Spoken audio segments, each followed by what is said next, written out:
There was a cold wind this afternoon, but the sun shone for an hour or two. I walked out on the moors behind the house. The sheep were hiding from the wind under the stone walls, and there were grey clouds over the hills to the west. It is only November, but I could smell snow in the air. It will be a cold winter this year of 1855. My name is Patrick Bronte, and I am 78 years old. I am the rector of the village of Haworth. Haworth is a village of small, grey stone houses on the side of a hill in the north of England, and I live in a house at the top of the hill, next to the church and the graveyard. I walked through the graveyard to the church this afternoon. All my family, except Anne, are buried there. The wind had blown some dead leaves through the door into the church, and I watched them dancing in the sunlight near the grave. Soon I shall be in that grave with my wife and children, under the cold grey stone and dancing leaves. It is dark outside now, and it is very quiet in this house. Charlotte's husband, Mr. Nieholls, is reading in his room, and our servant is cooking in the kitchen. Only the three of us live here now. It is very quiet. I can hear the sounds of the wood burning in the fire, and the big clock on the stairs. There is another sound, too, the sound of the wind outside. The wind has many voices. It sings and laughs and shouts to itself all night long. Last night it cried like a little child, and I got out of bed and went to the window to listen. There was no child, of course. Only the wind and the gravestones, cold in the pale moonlight. But I decided then that I would write the story of my children today, before it is too late. Charlotte's friend, Mrs. Gaskell, is writing a book about her, and perhaps she will want to read my story. It is a fine story. It began in April 1820, when we came to Haworth for the first time. There was a strong wind blowing that day, too, out of a dark, cloudy sky. We could see snow on the moors. The road to Haworth goes up a hill, and there was ice on the stones of the road. Maria, my wife, was afraid to ride up the hill in the carts. "We'll walk, children," she said. "If one of those horses falls down, there'll be a terrible accident. Come on, let's go and see our new house." She was a small woman, my wife, and not very strong. But she carried the baby, Anne, up the hill in her arms. I carried Emily. She was 1.5 years old then. The others walked. My 2-year-old son, Patrick Branwell, walked with me, and Charlotte, who was nearly 4, walked with her mother. The 2 oldest children, Elizabeth and Maria, ran on in front. They were very excited and laughed and talked all the way. The people of Haworth came out to watch us. Some of them helped, but most of them just stood in their doorways and watched. They are very poor people in this village. I was their new rector. We had 7 carts to carry our furniture up that icy hill, but it was hard work for the horses. When we reached our house, the wind was blowing hard in our faces.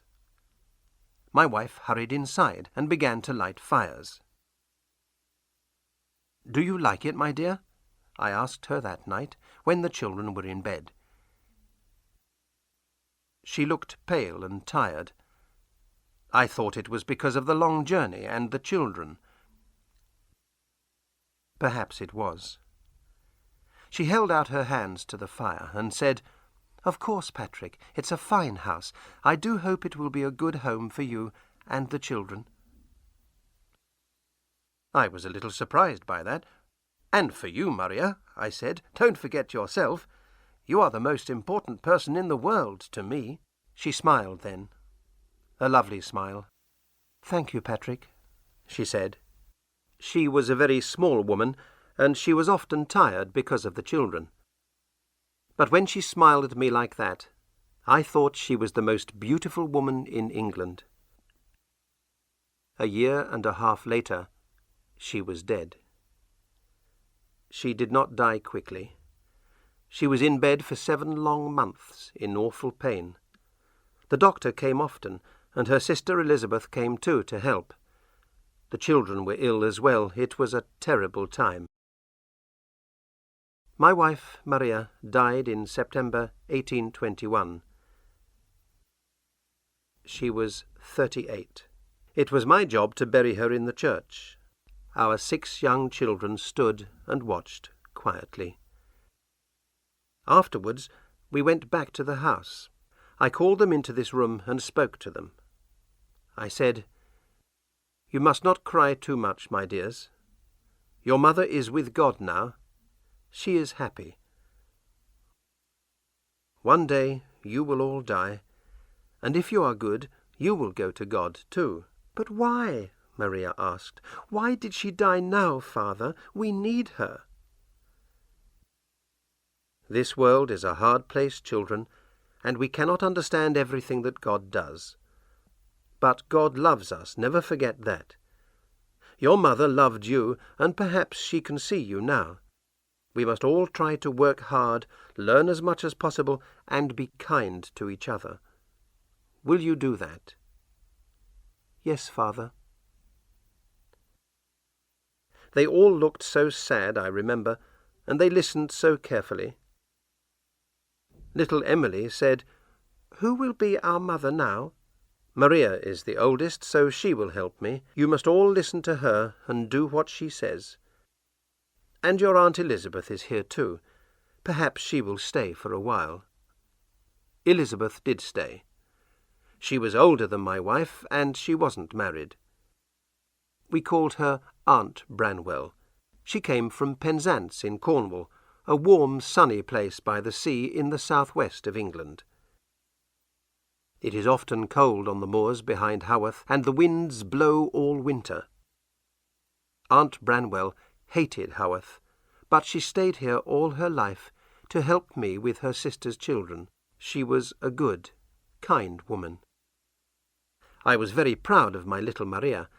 She was only 8 years old, but she worked all day like an adult. She helped the little ones to get washed and dressed. She helped them to play and draw and read. She was like a little mother to them. She could read very well herself. We always had books and newspapers in the house, and I talked to the children about them every day. I talked to them about adult things, the Duke of Wellington, and the important things that he was doing in London. The children listened carefully and tried hard to understand. Maria often read to the others from the newspaper and asked me questions about it. She understood it better than most men. I was sure my children were very clever, but I did not have time to talk to them all day. I had my work to do. So, in 1824, I sent them to school.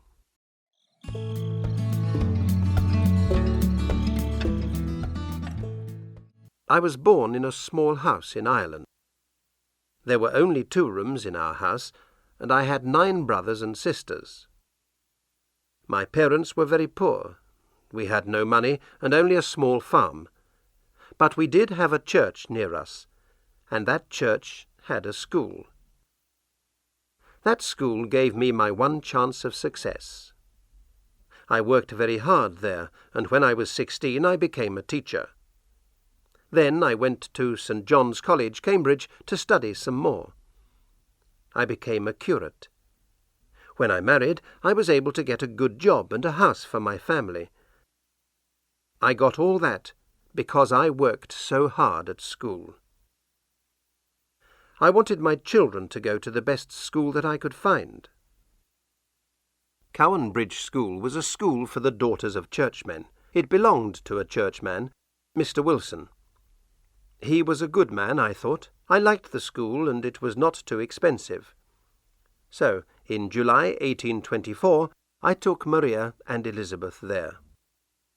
In September, I took Charlotte, and in November, Emily as well.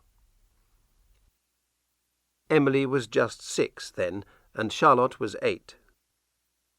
I remember how quiet the house was that autumn. In the evenings I taught my son, Branwell, and my wife's sister looked after the youngest child, Anne. I often thought about the girls. My eldest, Maria, was a good, clever girl. I thought she must be the best pupil in the school. I waited for her letters, and wondered what new things she was learning. She did tell me some things in her letters, but not enough. She told me she liked the schoolwork, and I was pleased. But she did not tell me about the food, or the cold, or the unkind teachers. Charlotte told me those things much later. I know Maria did not tell me that the food was often burnt and uneatable, or that they could not sleep because the beds were too cold. She did not tell me that the poor, hungry children had to wash with ice in the mornings, and walk through wet snow to sit for 2 hours with icy feet in a cold church on Sundays. She did not tell me that many of the children at the school were ill. You didn't tell me that, did you, Maria? Did you? Or did you try to write something and stop because you were afraid of the teachers? You were a good, brave child, and I was so proud of you, so pleased because you were at school. I wanted you to learn everything. I didn't want you to be poor like my sisters. God help me, I thought you were happy at Cowan Bridge School. There were no Christmas holidays at the school, and it was too difficult to travel over the cold, windy hills to visit my little girls. So I sat at home here in Haworth with Aunt Branwell, my son, and the little girl, Anne. Outside, the wind blew snow over the gravestones, and there was ice on our windows.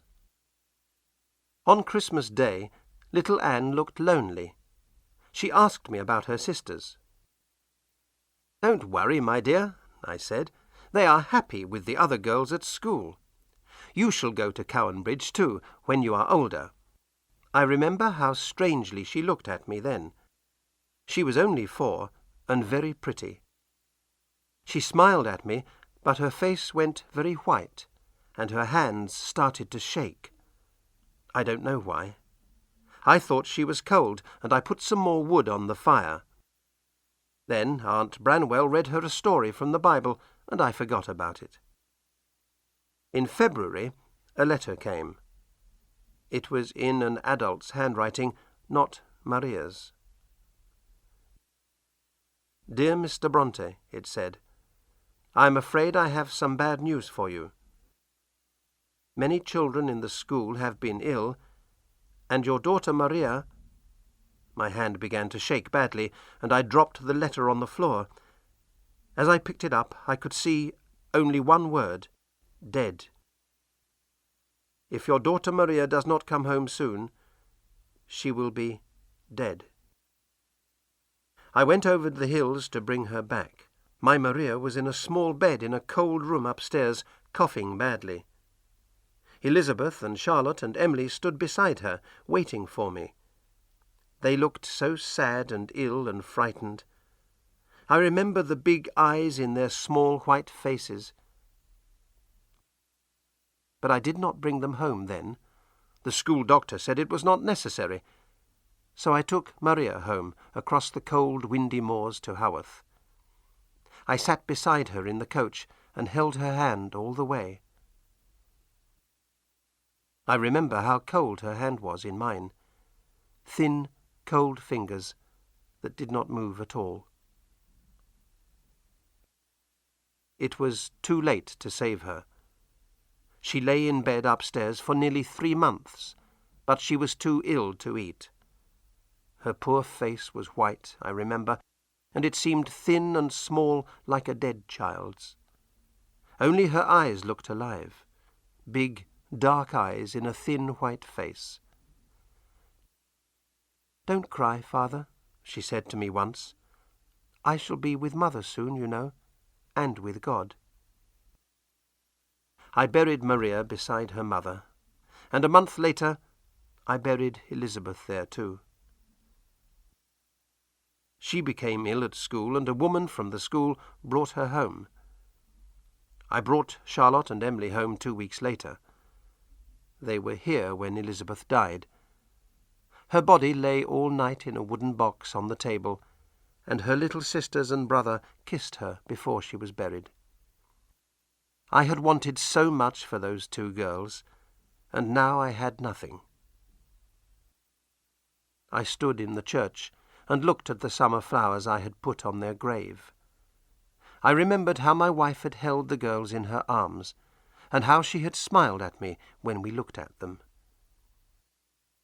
"They have come back to you now, Maria," I said. "I am sorry. I am so sorry, my love."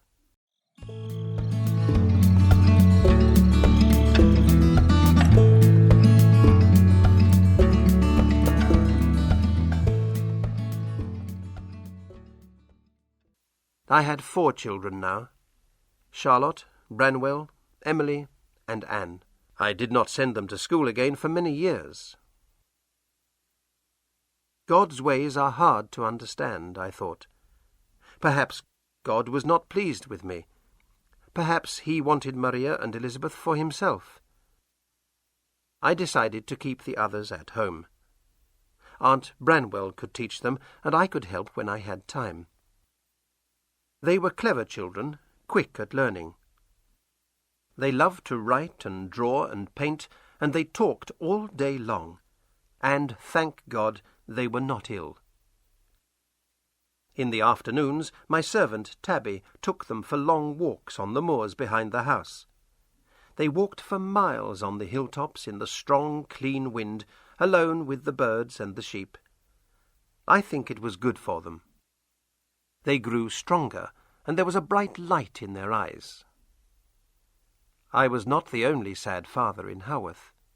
Many, many children died, and I had to bury them all. The water in Haworth was bad, so many children died from illness, and many more died from accidents.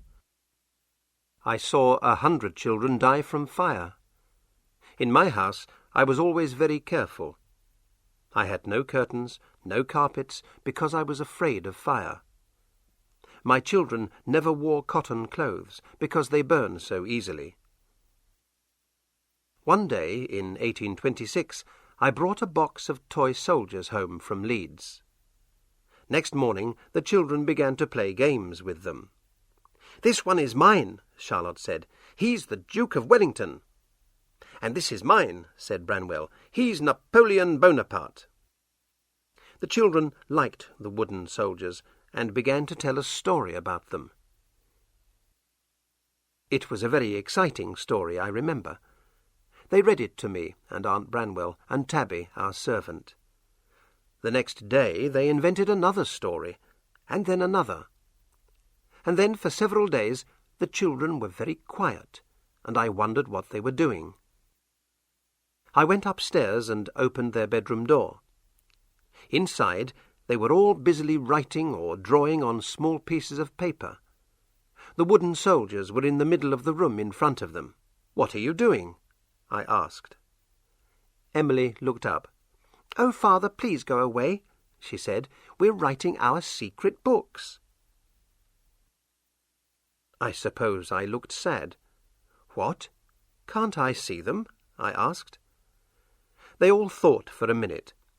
Then Charlotte said very seriously, "You can see some of them, of course, Papa, but they aren't easy to read because it's very small writing. We'll show them to you when we are ready." These toy soldiers opened a new world for my children. They showed me some of their stories, but there were hundreds that they kept secret. They all began writing so young. Charlotte, the oldest, was only 10, and Emily was 8. I don't think they ever stopped. Mr. Nieholls has all Charlotte's little books now in a cupboard in his room. Some of them are no more than 5 or 6 centimetres high. They are beautifully made, and full of small pictures and tiny writing. There is one on my desk now, but I can't read it. My eyes are too bad. Charlotte and Branwell wrote about a country called Angria, while Emily and Anne wrote about a land called Gondal. The people in those countries fought battles and fell in love and wrote letters and poems. My children wrote these poems and letters, and they wrote books about Angria and Gondal. They drew maps of the countries, wrote newspapers about them, and drew pictures of the towns and people in their stories. They invented a new world for themselves. They wrote many of these stories when I was in bed. I used to read to the family and pray with them in the evening, and then I usually went to bed at 9 o'clock. One night, I remember, I woke up and came down again at 10. There was a noise in my room, this room where I am writing now. I opened the door and saw Charlotte and Branwell with a candle looking at a picture on my wall. "What are you doing here?" I asked. "We're looking at the picture, Papa," Branwell said. "It's the Duke of Zamorna and the Duke of Northumberland fighting in Glasstown." I looked at the picture. It's here now behind me. It's a picture of a story in the Bible with a town, mountains, and hundreds of people in it. "What do you mean?" I asked. "It's one of our stories, Papa," Charlotte said. "We have to come in here to look at the picture. Then we invent what happens." "Tell me, then," I said. They both looked very excited. Their faces were pink, and their eyes were bright in the candlelight. But they looked happy, too. I put my candle on the table and sat down here, where I am sitting now, to listen to their story. It was a wonderful story. Charlotte's wooden soldier, the Duke of Wellington, had had a son, Arthur, Duke of Zamorna. Branwell's toy soldier, Bonaparte, had become the strong, bad, good-looking Duke of Northumberland. The two dukes were fighting a terrible battle in a city called Glasstown. There were soldiers who died bravely and beautiful women who fell in love. I listened until 2 o'clock in the morning. There was much more, but I have forgotten it now. But I remember the excitement in my children's faces. Sometimes I thought they could actually see these people as they talked. Next day they said no more about it, and I did not ask. It was their own secret world, and they did not let me into it again. But I was pleased they had told me about it once. And sometimes they showed me drawings of places in Angria or Gondal. All my children could draw and paint beautifully. Charlotte used watercolours and often spent hours painting small pictures. Branwell used oil paints as well.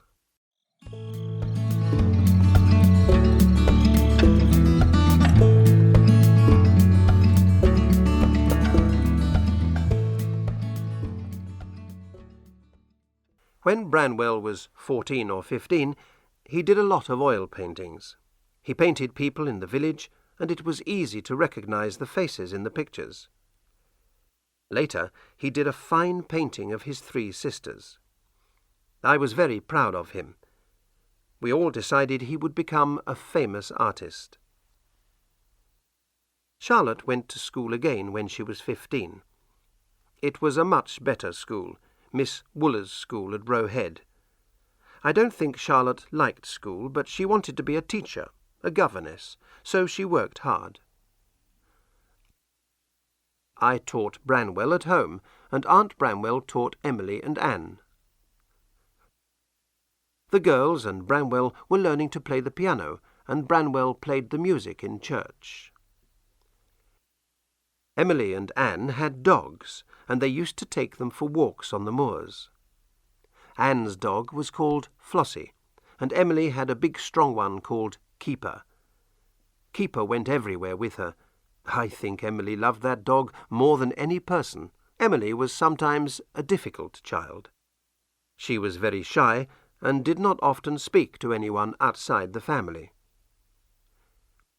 When she was older, I sent her to school with Charlotte, but she hated it, so I brought her home and sent Anne instead. Branwell was not shy. He could talk to anyone for hours. Everyone in Haworth liked him. I remember the day in 1835 when Branwell went to London. He was 18 years old, and he was going to the Royal Academy in London to learn to be an artist. He walked down the hill in Haworth with a bag of his best paintings on his back, and everyone in the village came out to see him go. That was a great day for me. Something terrible happened in London, but I don't know what it was. Branwell came back 2 weeks later, his face white, his clothes dirty. I don't know where he went or what happened in London. He refused to tell me.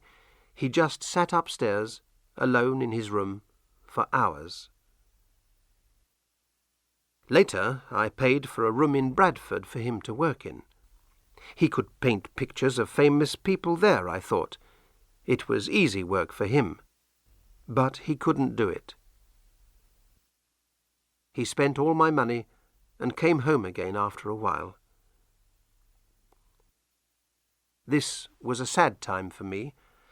My eyes were very bad, and I had to pay a young curate to help me with my work for the church.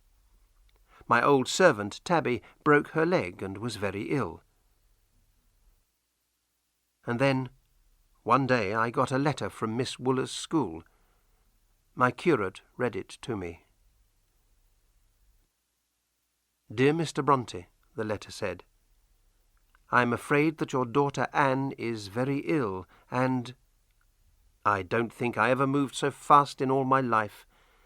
6 hours later I was at Roe Head. The next day Anne and Charlotte were home. Anne was still alive, thank God. A month later she was well again. Thank God. All my children were safe at home. I was happy to have them here. They were so clever and kind, and they loved each other so much. But I was an old man with bad eyes, and Aunt Branwell and I had very little money.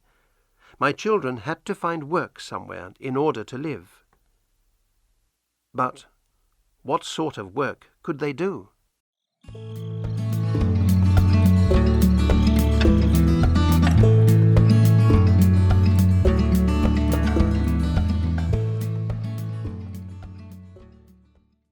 I do not remember everything they did. Charlotte and Anne worked as governesses for some months, teaching rich children in big houses, and Branwell got a job like that too, for a while. But they didn't like their work. At home my children were full of talk and laughter, but away from home they were shy, quiet, unhappy. They wrote a lot of letters in their search for work, sometimes to famous people. Branwell wanted to be a writer, so he wrote to writers, but not many of them wrote back. He began to look pale and sad in those days, and he was often in the village pub, drinking and talking to the people there. Then he got a job selling tickets on the railways and left home. The girls had an idea. I remember the day when they told me about it. Charlotte and Anne were at home on holiday, and we were all in the sitting-room after dinner one evening. Anne was playing the piano and singing quietly to herself. She was the prettiest of the 3 girls, I suppose. She had long, wavy brown hair and a gentle, kind face. Emily sat on the floor beside her, stroking the ears of her dog, Keeper. Charlotte sat opposite me on the sofa, like a little child, with a serious, thoughtful face. She was the smallest. Her feet were no bigger than my hands. She looked at me carefully. "Papa," she said, "we want to start a school." "Really, my dear? Where?" "Here." "But Charlotte, my dear, we have no room. This house is full already." "Oh, but we could change the house, Papa. We could build a schoolroom." "Well, yes, I suppose so," I said. "But why do you want to do this? Isn't it better to work as governesses in some big fine house?" "Oh, no, Papa." All three girls spoke at once. Anne had stopped playing, and Emily looked very angry and frightening. I could see they had thought hard about this. Charlotte said, "The life of a governess is terrible, Papa. A governess has no time of her own, no friends, no one to talk to, and if she gets angry with the children, they just run to their mother. I couldn't possibly be a governess all my life." "It's true, Papa," Anne said. "It's an awful life. We're so lonely away from each other. Why can't we have a school and all live here? Then we can take care of you and Aunt Branwell when you get old." I looked at Emily. Her eyes were shining. I could see that the idea was important to her, too. "But why will people send their children here?" I asked. "Haworth is not a big town or a beautiful place. How will you find children to teach?" "We have thought of that too, Papa," Charlotte said. "We must learn more and become better teachers. I have spoken to Aunt Branwell, and she will give us the money if you agree. Emily and I want to go to Belgium to learn French. If we can speak French well, then parents will send their children to us to learn that." "Emily will go?" I said. I looked at her. Emily had only been away from home twice, and each time she had been very unhappy. But now she looked excited. "Yes, Papa," she said, "I will go. Charlotte is right. We must do something, and this will help us to stay together." "And Anne?"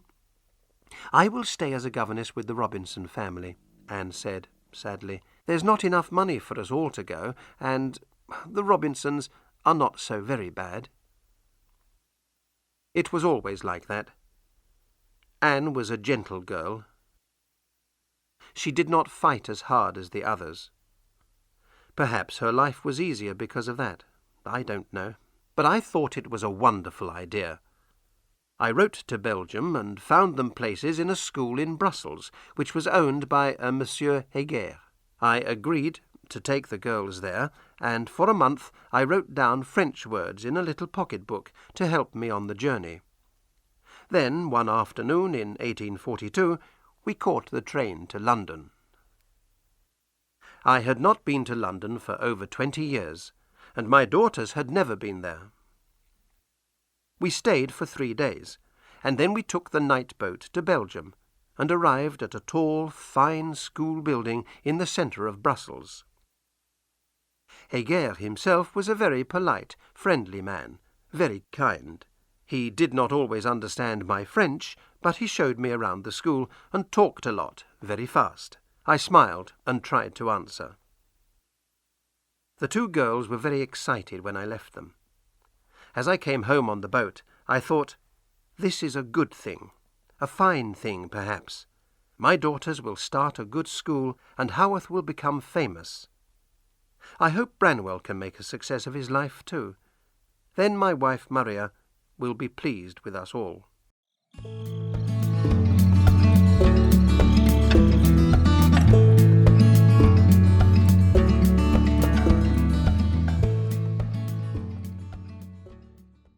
At first, everything went well. Monsieur Heger wrote to me often. He was pleased with my daughters, he said. They were good pupils. But life at home in Haworth was hard. My curate died, and Aunt Branwell became very ill. Emily and Charlotte came home to see her, but she was dead before they arrived. She was a good woman, Elizabeth Branwell. She kept my home for more than 20 years, and she taught my daughters everything she knew. But she never liked Haworth, I am sure of that. She said it was a cold, miserable place. I hope that God has found somewhere warm and comfortable for her now. But how could I live without her? My eyes were now very bad, and I could not see to read. And our servant, Tabby, was older than I was. Anne could not help me. She was a governess for the Robinson family, and now Branwell had a job there too, teaching their young son. So Charlotte went back to Brussels alone, this time as a teacher in Monsieur Heger's school. Emily stayed at home to cook and clean for me. She did not like Brussels, she said. She was happy to do the housework and live at home with Tabby and me. She was a strange, quiet girl, Emily. She was the tallest of the girls, and in some ways she was as strong as a man. She loved to walk by herself on the wild, lonely moors, with her dog Keeper running by her side. Sometimes I saw her there, singing or talking quietly to herself, and I thought perhaps she could see the people in her secret world of Gondal, and was talking to them. I know that she spent a lot of time writing alone in her room. And when Anne was at home, she and Emily often talked and wrote about the world of Gondal together. There were sometimes dangerous people near Haworth, so I always had a gun in the house. Before my eyes were bad, I taught Emily to shoot. She loved that. Sometimes I used to practice shooting in the garden while she was making bread in the kitchen. I shot first, then I called Emily. She came out, cleaned her hands, picked up the gun, shot, and went back in to finish the bread. She was much better at shooting than I was. But by 1844, my eyes were too bad for shooting. Emily cooked, cleaned the house, played the piano, and almost every day she went for long walks on the moors with her dog, Keeper. She loved that dog, but she could be very hard with him too. We did not let him go upstairs, but one day Tabby found him on my bed. Emily was very angry. Her face was white and hard. Keeper was a big, strong dog, but she pulled him downstairs and hit him again and again until the dog was nearly blind. Then she gently washed his cuts herself. He never went upstairs again. Charlotte was another year in Brussels. When she came home, she was quiet and sad. Sometimes she wrote long letters in French to Monsieur Heger, but no letters came from him. But this was a time of hope, too. The girls wrote advertisements for their new school and sent them to newspapers and to everybody they knew. It was exciting. They were good advertisements, and we waited for the first children to come. We waited a long time, and Charlotte wrote more advertisements. No children came. Every day Charlotte and Emily waited for a letter from the postman or for a parent to come to see them. Every day they became more miserable. Anne left her job with the Robinsons and came home to Haworth. A month later, Branwell also came home for a holiday, and then, one morning, early, there was a knock on the door. Charlotte ran to open it. But it was not a parent. It was a letter for her brother Branwell. He went upstairs with it, smiling. A few minutes later there was a terrible scream. We ran upstairs to Branwell's room. He lay on his bed, screaming, with a white face and wild, dark eyes. The letter was in his hand. "Branwell, what is it? What's the matter?" I asked. He tore his hair with his hands. "I'm ill," he said. "I'm cold. Oh, what does it matter? She doesn't care. I can't see her. Oh, it's all finished now, finished forever. I'll die without her." "Here, Branwell, drink this." Emily brought him a cup of hot milk, but his hand was shaking and he nearly dropped it. Charlotte put her hand on his head. "He's hot, Papa. He's burning," she said. "You must go to bed at once, Branwell." He went to bed, and he lay there, sometimes sleeping, sometimes shouting and crying. I tried to talk to him, but I couldn't understand what he said. Then, later, Anne explained. She told us a terrible story. I was so angry. I nearly broke a chair with my hands as I listened. My son Branwell, Anne said, was in love with Mrs. Robinson, the rich mother of his pupil. For months this lady had spoken kindly to Branwell, walked with him in the garden, talked to him alone in the evenings. He thought she would marry him when her husband died. And then there were other things that Anne did not want to speak about. The letter was from Mr. Robinson. He was often ill, Anne told us, but his children knew about Branwell and their mother, and the servants knew too, I think. Perhaps Mr. Robinson had learned something from them, or perhaps that woman, I cannot call her a wife, had told him everything. Only one thing was certain. In his letter, Mr. Robinson had ordered Branwell never to return to his house or to speak to any of his family again. My face was hot, and my hands were shaking. I tried to talk to Branwell about it, but it was impossible. "I love her, Papa," he shouted. "You don't understand. How can you? You've never seen her." "I don't want to see her, my son," I said. "I understand that she is a bad, evil woman. I hope that God will punish her, and—" "Don't say that, Papa," he screamed. "You are talking about the woman I love. She will call me back. I will see her again." "I hope you never see her again, my son," I said. "You must forget her. Branwell, listen to me." But he did not listen. He ran out of the house. He did not come back until the evening, and then he was drunk. He did not listen that day, or the next day, or any day.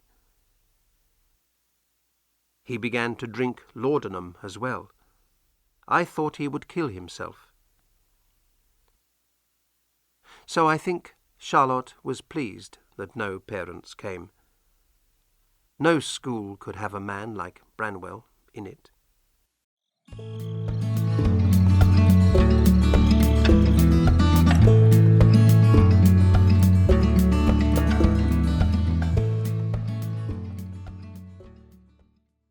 At about this time, in 1845, I was almost blind.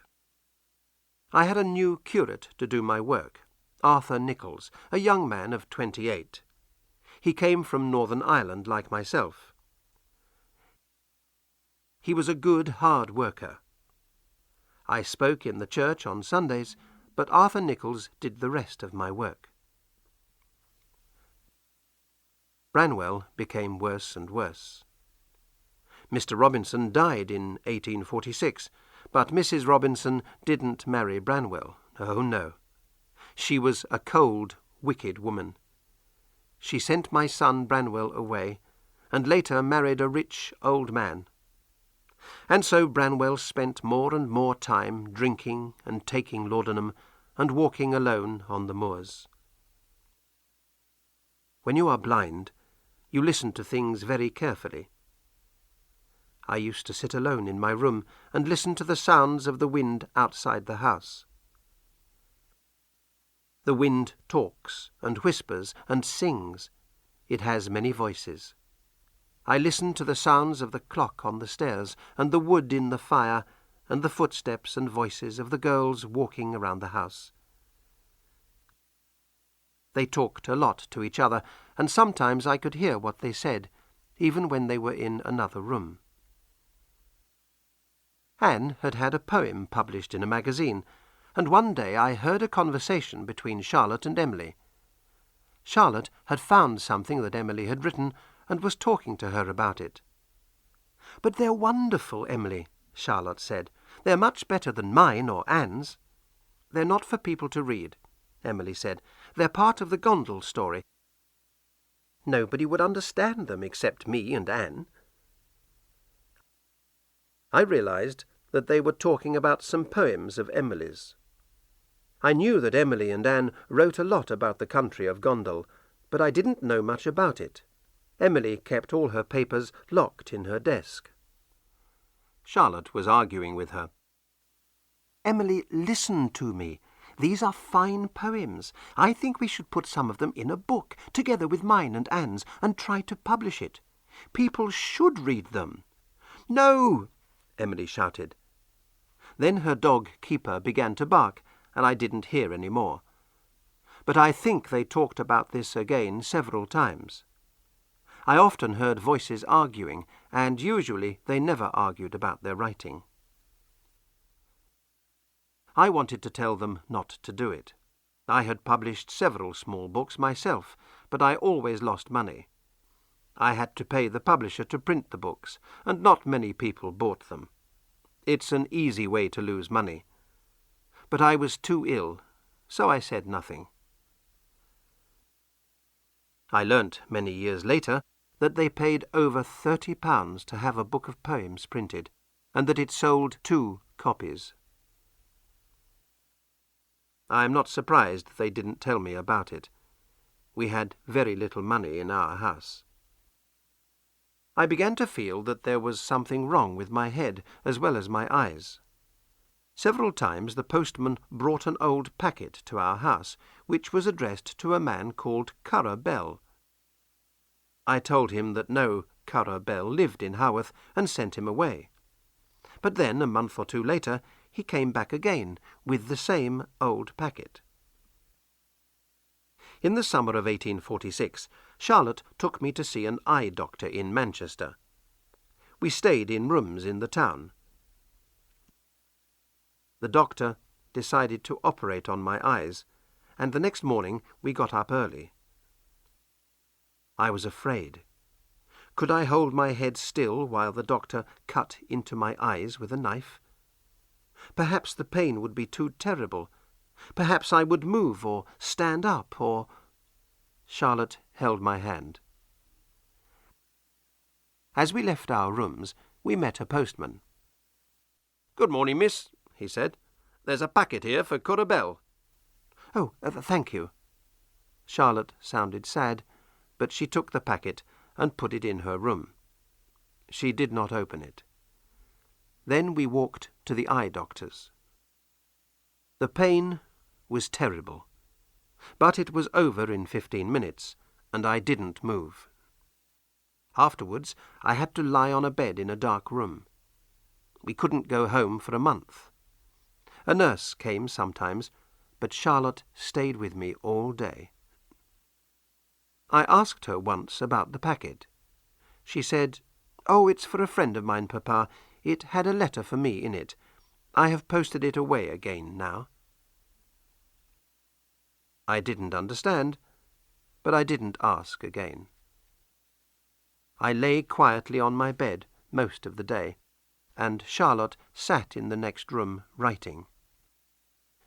She wrote very fast for many hours, and never put her pen down once.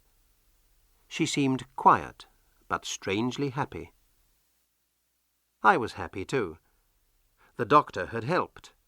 I could see again. It was wonderful. The colours, the shapes of everything were beautiful. When we came back to Haworth, I could see everything clearly at last. Our home, the church, the graveyard, the moors, the faces of my Emily and Anne. And Branwell. Branwell's face looked terrible. White, thin, with big dark eyes and untidy hair. His clothes were dirty, he smelt, his hands shook. All the time he was either shouting or crying, and always, every day, he asked me for money. I let him sleep in my room at night, and he kept me awake for hours talking about Mrs. Robinson. I remembered his paintings, his stories, his happy childish laughter. My fine, clever son had become a drunken animal. The winter of 1846 was terribly cold. The wind blew snow around the house and over the gravestones.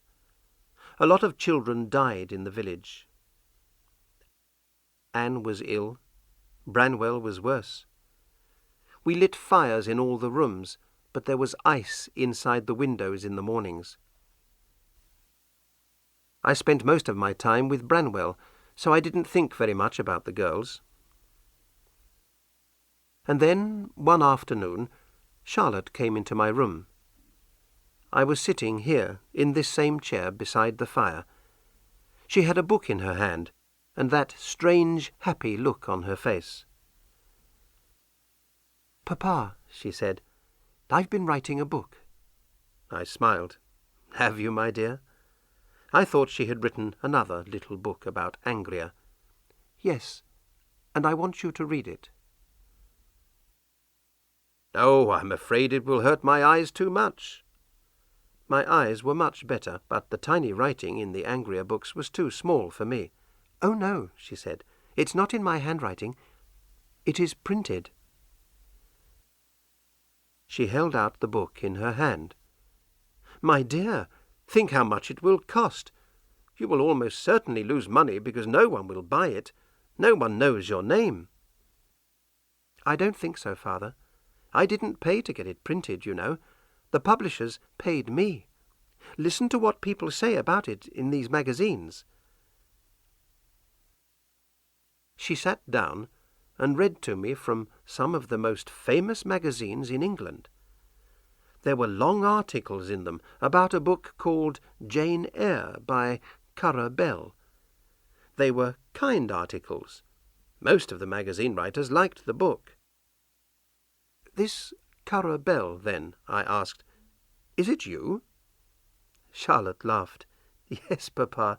It's a man's name with the same first letters, C.B. Charlotte Bronte, Currer. She gave me the book and went out. I began to read. I think I read for 2 hours, but it seemed like 10 minutes. It was a wonderful, beautiful book, the story of a little girl called Jane Eyre. Her parents are dead, so she lives with an unkind aunt and her children. Then Jane goes away to a school called Lowood. This school is a terrible place, and it is very like the school at Cowan Bridge. Jane Eyre's best friend, Helen Burns, falls ill at the school and dies. This Ellen is just like my own little Maria. When I read about her death, my eyes filled with tears. But it was a beautiful book, too. I did not want to put it down. At 5 o'clock I got up and went into the sitting room. My 3 daughters sat there, waiting for me. Their eyes were very bright. I still had tears in my eyes, but I had a big smile on my face, too. I held up Jane Eyre in my hand and said, "Girls, do you know Charlotte has written a book? And it is more than good, you know. It is very, very fine indeed."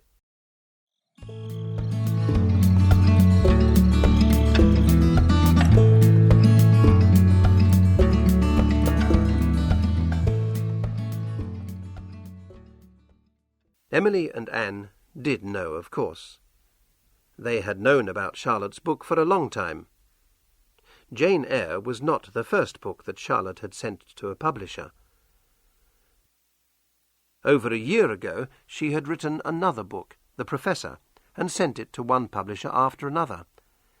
Each publisher had sent it back in a packet addressed to Currer. And then Charlotte had sent it, in the same old packet, to another publisher, and then another, and got it back again. "Why didn't you change the paper on the packet, my dear?" I asked. Charlotte smiled. "I didn't think of it, Papa. The worst day was when we were in Manchester, going to the eye doctor. Do you remember? The packet came back then. That was the day before I started writing Jane Eyre." "Do you mean that you started writing Jane Eyre while I was lying in that dark room in Manchester?" "That's right, Papa." "But that's only 6 months ago, and here is the book in my hand." "Yes, Papa. The book was printed a month after I sent it to the publisher." "My dear, they decided very quickly that they liked it then." "I think they did, Papa. After all, it is a good book, isn't it?" She smiled at me. I don't think I have ever seen her so happy. She is a very small person, Charlotte, and not a beautiful woman, but when she smiles like that, her face shines like a fine painting. My wife, Maria, used to look like that sometimes when I first met her. I took her hand in mine. "It is a very good book, my dear. I cannot tell you how proud I am." She touched my hand. "Thank you, Papa." "But you must not be proud of me alone, you know. Anne and Emily—" "Oh, no, Charlotte, please," Emily said. But Charlotte did not stop. "Anne and Emily have written books too, books just as good as mine, and their books will soon be published as well. Let me introduce you, Papa. These young ladies are not your daughters. They are Acton Bell and Ellis Bell, brothers of the famous writer Currer Bell."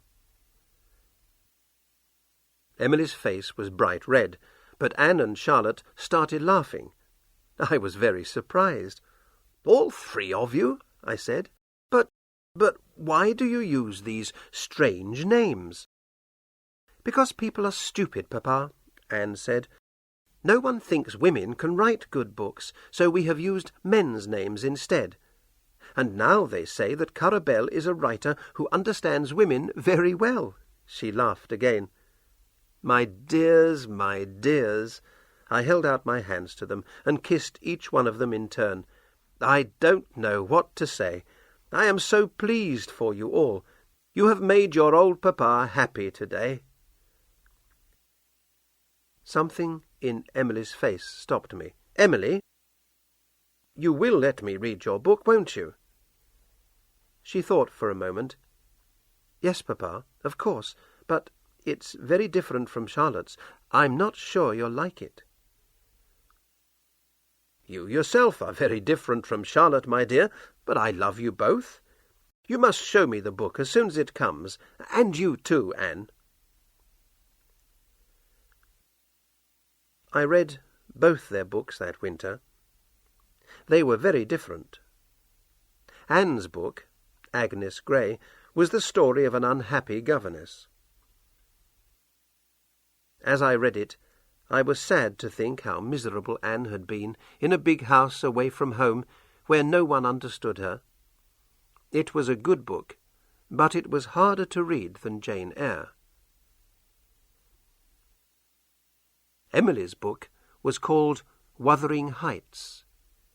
It was a terrible, frightening, wonderful story. There is love in it, and hate, and fear, and a man called Heathcliff, who is strong and cruel like the devil himself. I read it late one night when the wind was screaming around the house, blowing snow against all the windows, and sometimes I was afraid. When I got up to go to bed, I saw Emily sitting quietly by the fire. She was stroking her big dog, Keeper, with one hand, and drawing a picture with the other. She looked like a quiet, gentle young woman, I thought, tall, pretty, and also there was something different about her, something very strange and very strong. There was something in her that was stronger than any of her sisters, even Charlotte, something stronger than even me or her brother Branwell, much stronger than Branwell. All that year, Branwell was very ill. He spent more and more time drinking.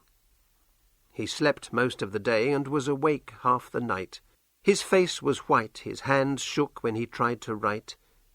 His sisters didn't tell him about their books or show him the new ones that they were writing. They were afraid that he would be unhappy about their success, because he had wanted to be a writer himself. He made life hard for all of us. In September 1848, he became very ill. He coughed all day and all night. He began to talk of death and asked us to pray with him. While we stood together, praying, he began to cough again. He fell to the ground. Emily and I put our arms around him, but he couldn't get up. There was blood on his mouth and on Emily's dress. When he stopped coughing, it was because he had stopped breathing. My only son was dead. We buried him in the church beside his mother and little sisters. It was a cold, rainy afternoon. There were dead, wet leaves in the graveyard, and the wind blew rain into our faces. I came back into the house soon afterwards, but Emily walked for an hour or two in the rain with her dog, Keeper. When she came back into the house, her dress was wet through. Several days later, Emily became ill. Her face was hot, she couldn't eat, she kept moving around the house. It was difficult for her to breathe, and it took her a long time to climb the stairs. Charlotte felt her heart. It was beating 115 times a minute. "Let me call a doctor, Emily," Charlotte said. But Emily refused. "If he comes, I won't talk to him." "Then go to bed and rest, please. I can light a fire in your room, and bring you milk and read to you if you like. You need rest, sister." "I do not," said Emily slowly. She had to breathe hard between each word, and her face was as white as Branwell's had been. "My body doesn't matter now. I don't care about it. I live as I always have." And so, every day, she got up at 7 o'clock, dressed herself and stayed downstairs until 10 at night.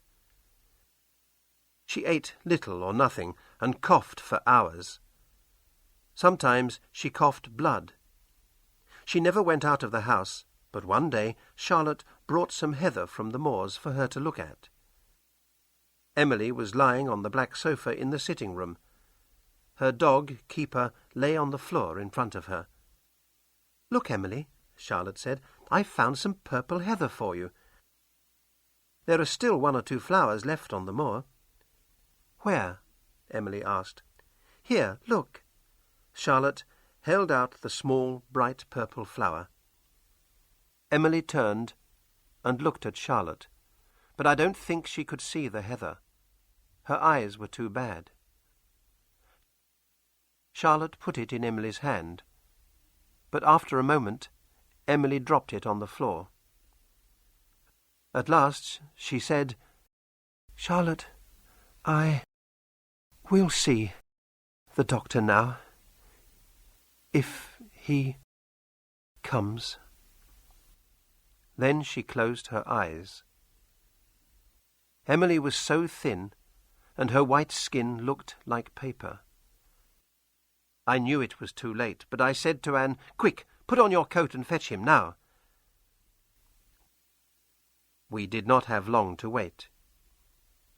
The doctor came, half an hour later, to tell us what we already knew. Emily, my daughter, was dead. 1848 was a year of funerals. I buried many children from the village that year. There was a lot of sadness in Haworth. As I came out of the church with the dead flowers from Emily's grave, I saw 3 other families walk past me. They had come to visit the graves of their own dead children. The people understood that their children were with God, but no one could explain that to Emily's dog, Keeper. He followed us to her funeral, and for weeks afterwards he lay outside her bedroom and howled.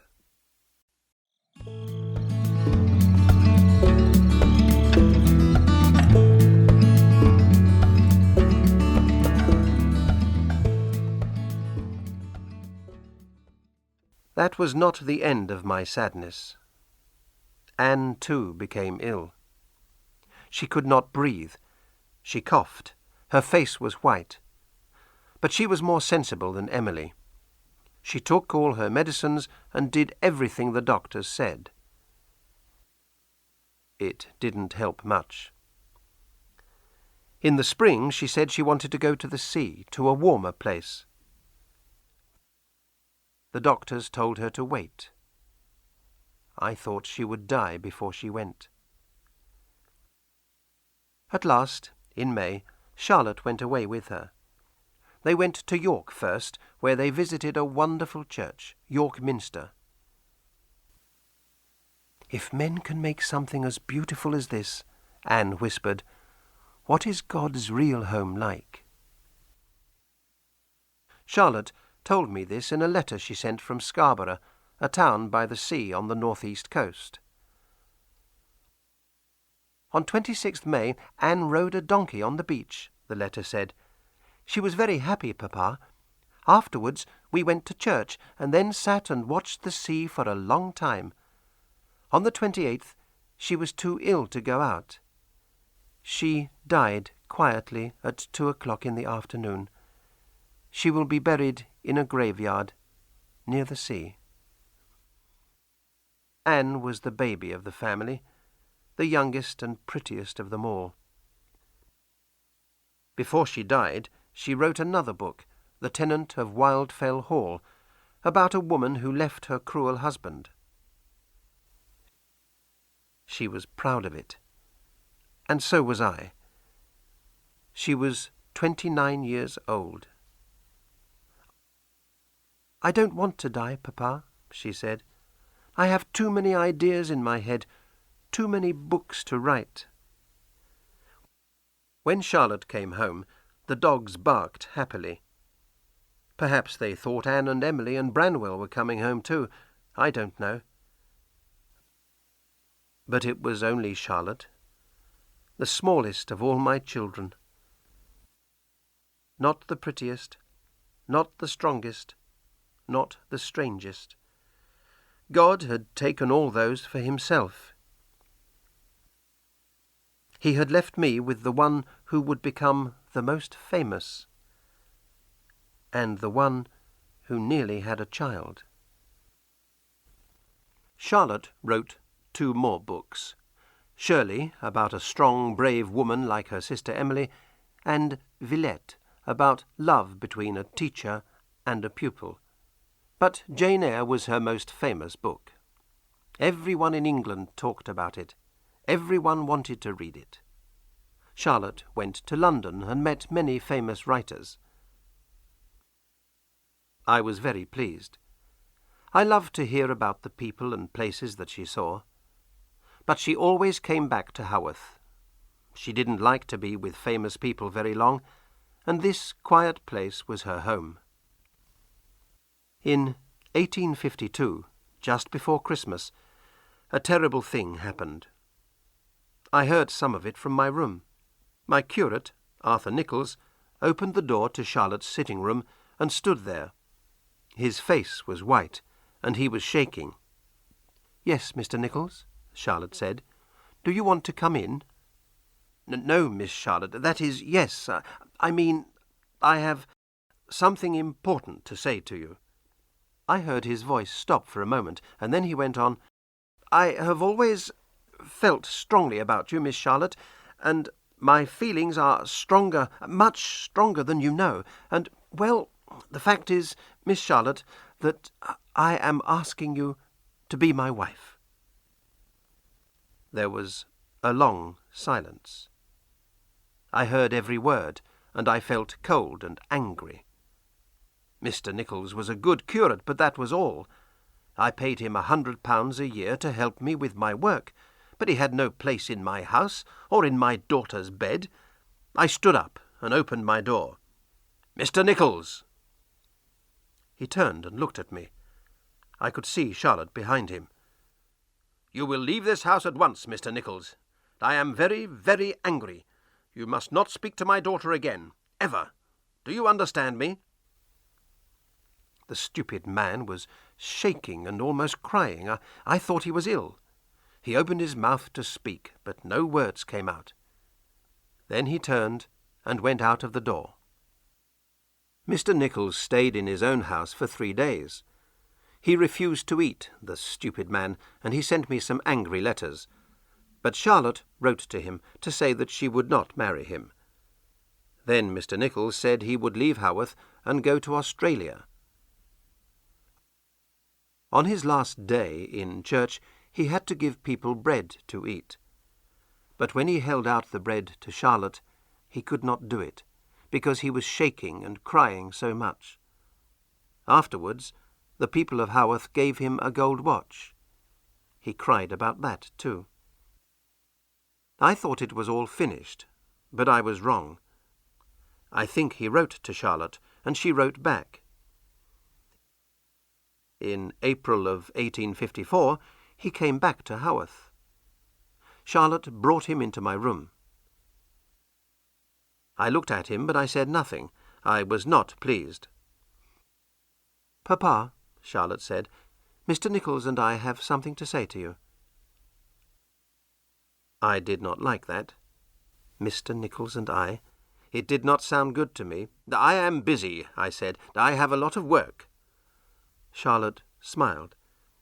"That's because you don't have a good curate, Papa. When Mr. Nieholls was here, your life was easy." "Perhaps," I said, "but he was going to Australia, I thought. Why haven't you gone, sir?" Mr. Nieholls spoke for the first time. He looked very tall and proud, I thought.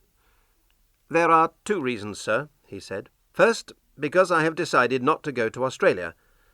And also—" He stopped and looked down at Charlotte. She smiled up at him, and I felt my blood run cold. "And also because your daughter Charlotte and I would like to be married. We have come to ask you to agree." I don't remember what I said next. I think there were a lot of unkind words between us, and some tears.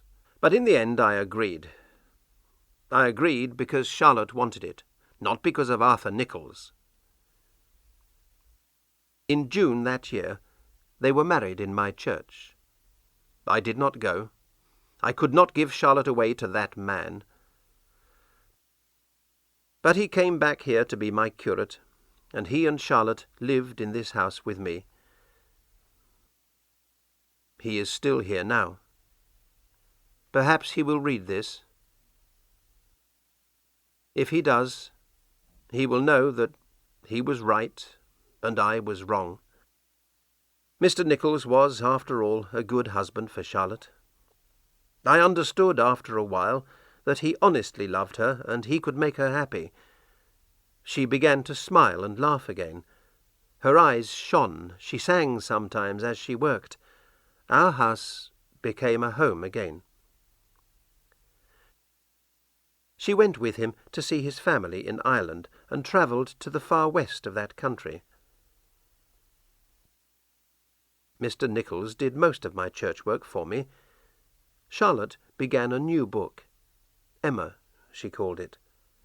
And one day in December 1854 she came into my room smiling. I could see that she was excited. "What is it, my dear? Have you finished your book?" "No, not yet, Papa, but I have something wonderful to tell you.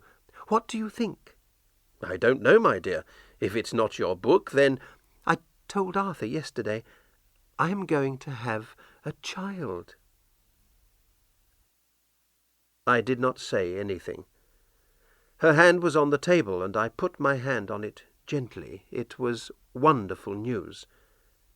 I remembered when my own wife, Maria, had told me this, and how this house had been full of the laughter of little voices and the noise of running feet. Charlotte and I sat like that for a long time, remembering. It did not happen. At Christmas she fell ill, and in the New Year she was worse. She felt sick all the time because of the baby, and she ate nothing. She lay in bed all day, hot and coughing. Arthur Nieholls cared for her wonderfully. I think he often stayed awake all night. But it did not help. On the 31st of March, 1855, the last of my 6 children died. It was early in the morning. Arthur Nieholls was sitting by her bed, and I was standing by the door. She was asleep with her hand in his. Her face was very thin and pale. She opened her eyes and saw him. Then she coughed, and I saw fear in her face. "Oh, God," she whispered, "I'm not going to die, am I? Please don't take me away from Arthur now. We have been so happy." Those were the last words she ever said. A little while later, I walked slowly out of the house. As I went into the graveyard, the church bell began to ring. It was ringing to tell Haworth and all the world that Charlotte Bronte was dead.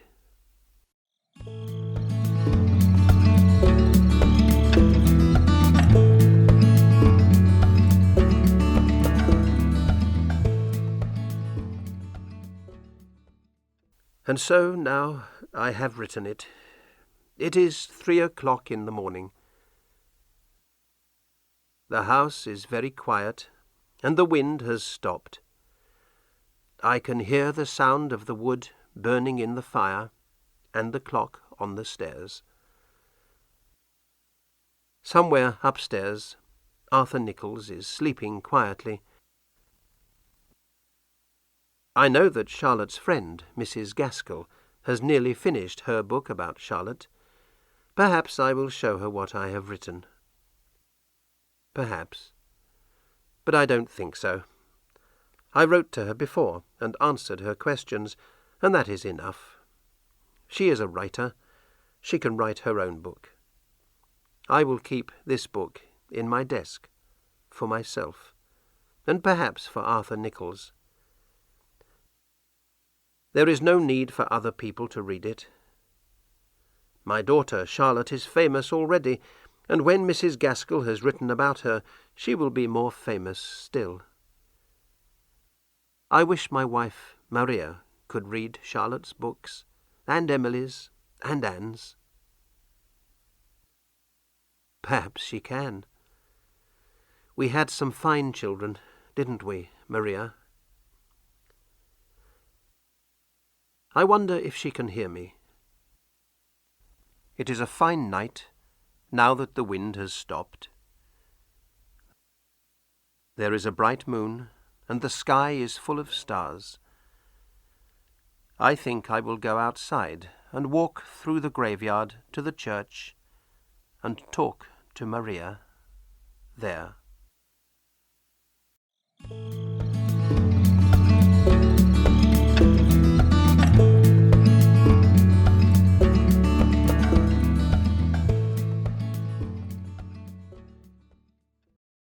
More.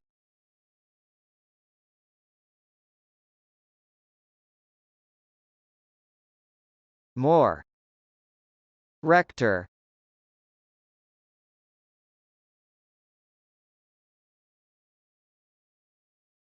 Rector. Graveyard.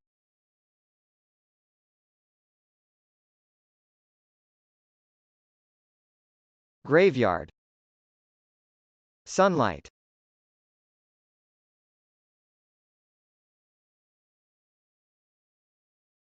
Sunlight. Grave.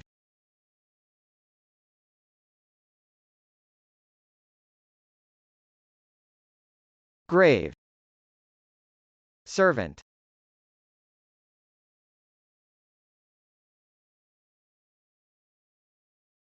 servant, gravestone,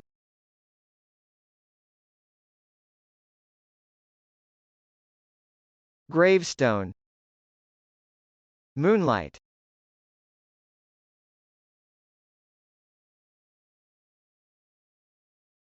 moonlight, arm,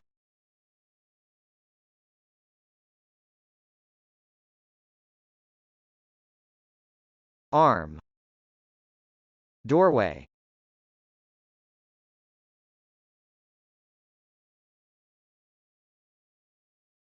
doorway, belong,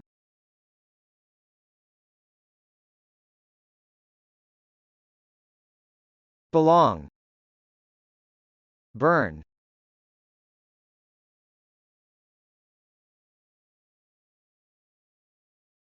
burn, move,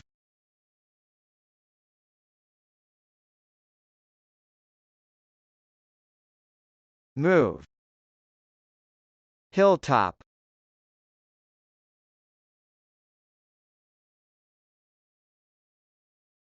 hilltop, fighting,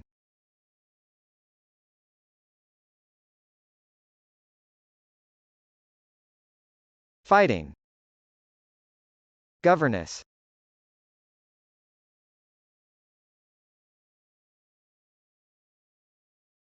governess, royal,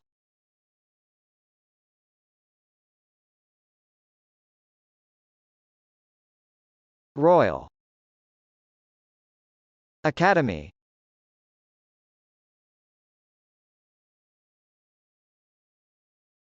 academy, laughter,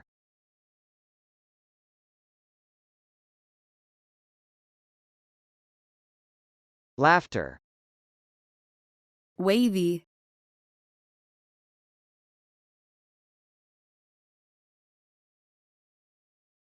wavy, stroke,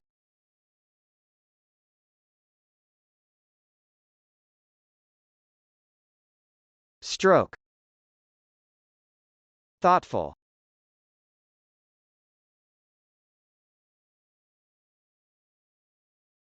thoughtful, sadly,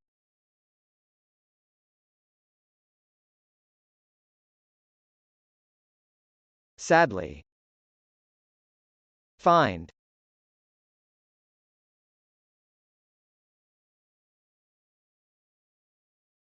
find, evil,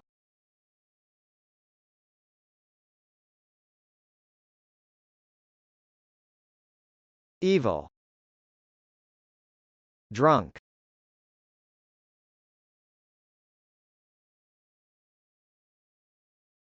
drunk, wicked,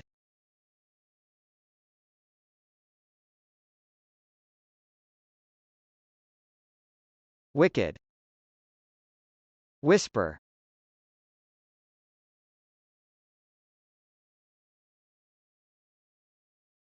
whisper, footsteps,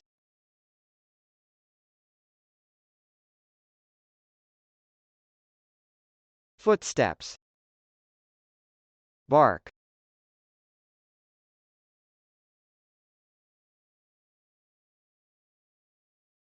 bark, publisher,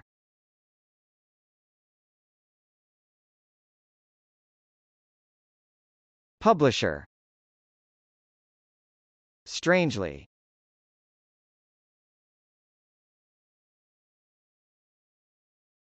strangely, childish,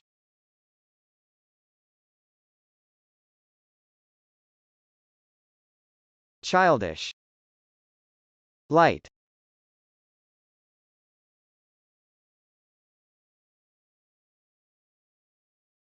light, devil,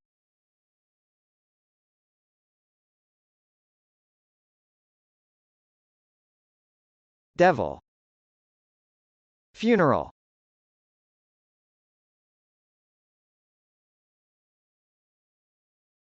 funeral, sadness,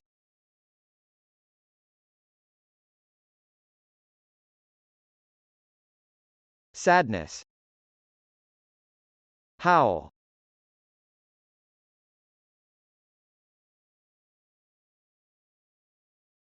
howl,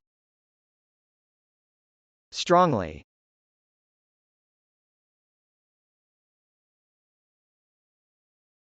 strongly, gently,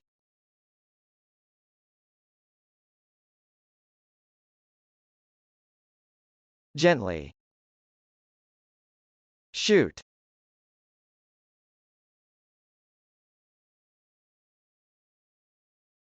shoot,